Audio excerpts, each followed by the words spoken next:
McAllen 2015 was probably one of the most intense trips we've ever been on as a group. With that intensity came a passion and a fire I don't think we really knew or understood before. During our trip in McAllen, I was really trying to operate out of my gifts, and it was a really special moment to go pray for Cassie, who, she was being really affected by worship, and the Holy Spirit was doing something in her heart. And whenever I went up to pray for her, it's sort of just like the Lord was showing me her heart, and I could see different things that she had been struggling with. So we were praying, and I think God was just working in that moment. Before I came on the trip, I was having problems believing that God would do great things, like in me and just, in general. I knew he could, but I just didn't think he would, or if he did, he took a long time.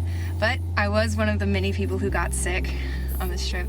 When the team came back from serving the people, they came and a bunch of people prayed for me, and we started singing worship songs. And then it just eased, and it was gone, and I was able to sleep. About 10 of our people got sick, and I have some medical training. I'm working on a nursing degree, and none of their vitals matched up with the symptoms, and none of the treatments we gave them were happening, and nothing got better until we prayed. So despite something unnatural happening as far as sickness goes, it drove us to prayer, and we need to be praying more. I love to dance, it's such a passion of mine, and God really used that on the trip to reach children and to let them have fun and to just let them be loved and to be free. Martin had the good idea. He was just like, let's have a dance party, and everyone was just jumping and dancing, and it was so much fun. And they really opened up and started doing gymnastics, which is really encouraging.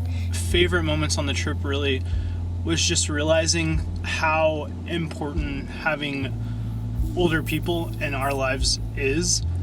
Like, we get into this young mentality of, oh, we're 20 something and we can take on the world, and then when something happens that we don't understand, we're like, what do we do? Why elders are important, why having spiritual authority is important, and I knew all those things were important, but really seeing that makes me want to push for it and have even more of that in my life, because it's so vital, it's so important. You look around and you see people functioning how they always were supposed to.